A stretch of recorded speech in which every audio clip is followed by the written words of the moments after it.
every time we move around with our phone that has Google Maps on it. Google Maps knows where we are. That increases the command capital of Google. They have the power to make you and I, unwaged, without even realizing that we're working for them, produce part of their command capital.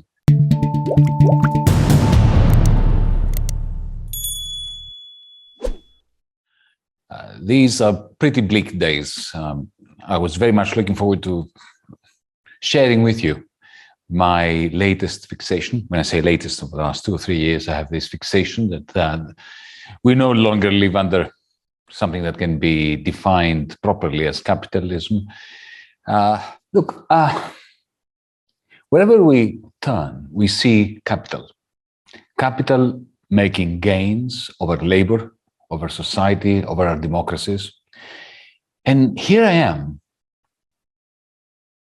with an outrageous thesis that capitalism is on the way out. Now, where am I coming from? Let's begin with capital, shall we?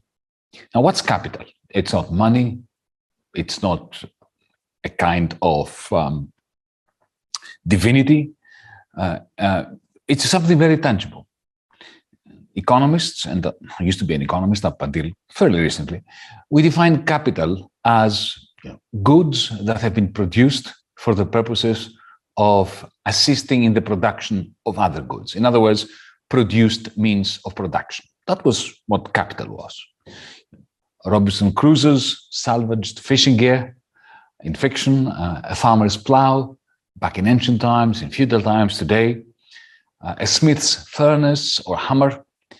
These are manufactured goods that help produce a larger catch of fish, more food, shiny, steely tools. This is what capital has always been. Capital, of course, preceded capitalism.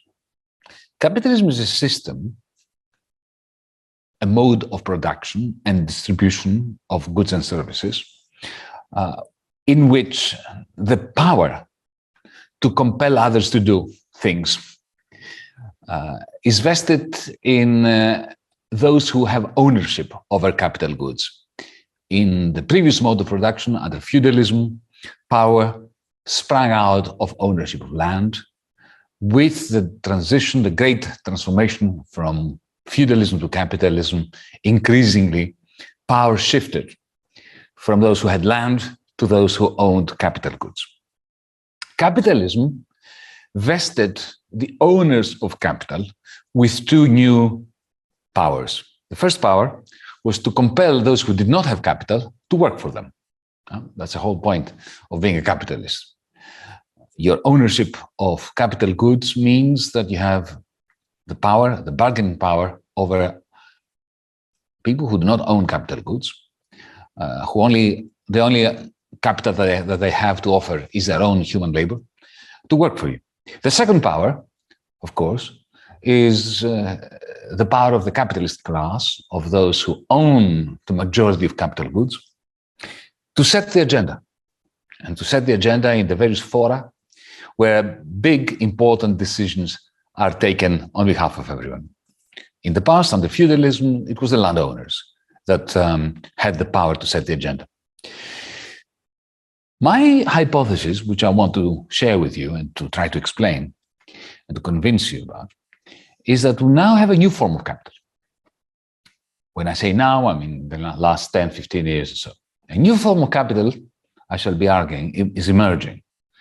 And as it does, as it emerges, as it does so, it is forging a new ruling class, a spanking new ruling class, even a new mode of production. There's a second power, that command capital grants its owners, whom I call cloudalists. The same algorithms that guide our purchases also have the capacity surreptitiously to command us, the users, directly to produce new command capital for the cloudalists.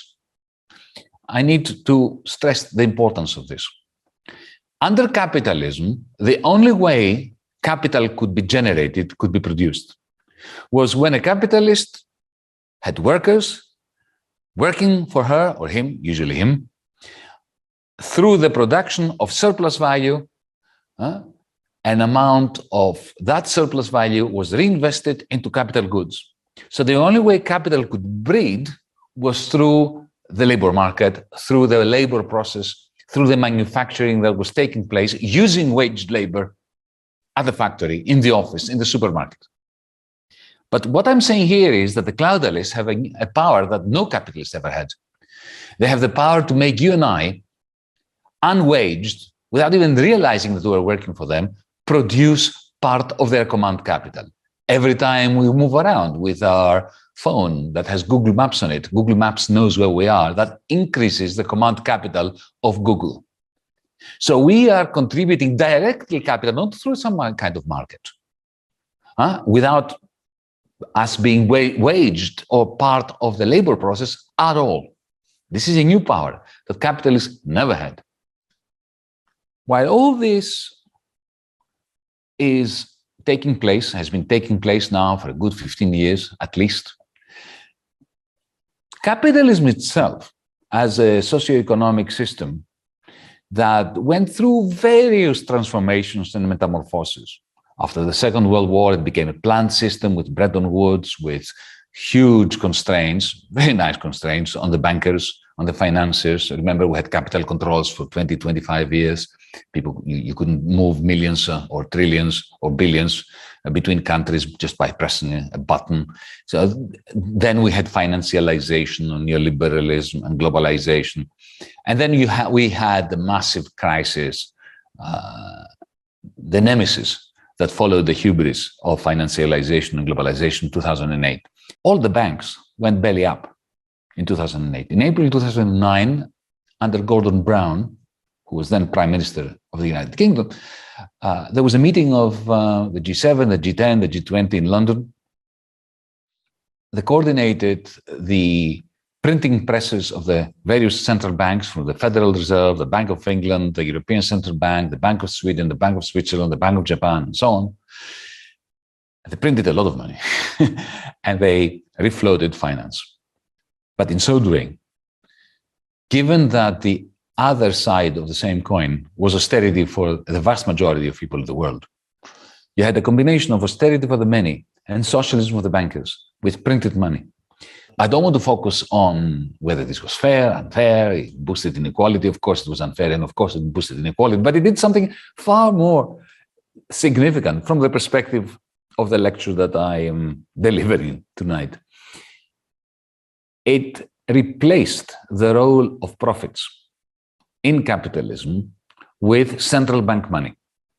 Now, as I said before, capitalism has undergone a variety of metamorphoses since its inception in late 18th century in England, Scotland, Wales, and Amsterdam. But all those varieties of capitalism had one thing in common. One thing in common. Actually, two. They had two pillars. All these capitalisms were based on two pillars. One was that the engine that drove them was private profit. Capital accumulation markets called it private profit. The second one was that all the exploitation, all the money making, all the value creation, exchange value creation was happening through markets, labor markets, product markets, energy markets, futures markets, financial markets. Markets, profits, the two pillars of capitalism. Well, my thesis, or part of my thesis, is that from 2009 onwards, the role that profits used to play in fueling the engine that pulled capitalism ahead was profits were replaced by central bank money. And you can see that most of the most important companies of the last 10, 15 years don't really make profits. If you look at Uber, Airbnb, Netflix, Spotify, Tesla, very little profits, if any. What drives them is a stock exchange where their shares are going through the roof. And why are the shares going through the roof? Because central banks have been printing the money to make sure that the financial markets remain in rude health. The second pillar, markets, they are on the way out, and I've already explained why. because command capital has risen to such an extent that not only does it tell us what we want, but it also creates the platforms on which we can actually buy that which they tell us that we want. And remember, these are not markets, they're platforms. The moment you enter Amazon.com, you have exited capitalism. In the same way that the moment you walk into the Google campus in California, you exit capitalism because you enter a centrally planned organization with a complete hierarchy. There's no market in Google. In the same way, there is no market in General Motors. There is no market in Volkswagen. The moment you enter the factory, there's no market there. It's like, you know, a Stalinist organization.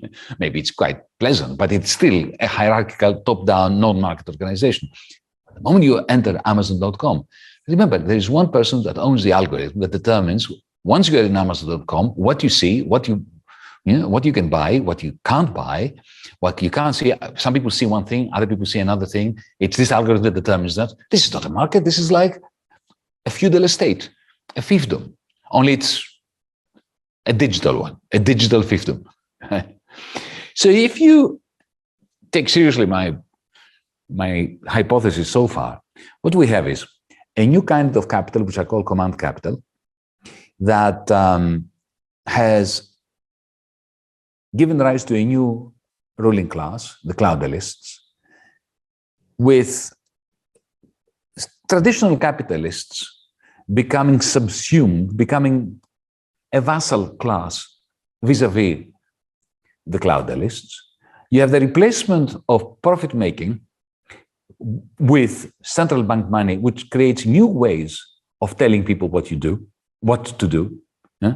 Because if you are Elon Musk, for instance, your capacity to make the world go round draws from the value of your shares, of the shares of Tesla, of SpaceX, and so on. And those values are not that much related to profit at all.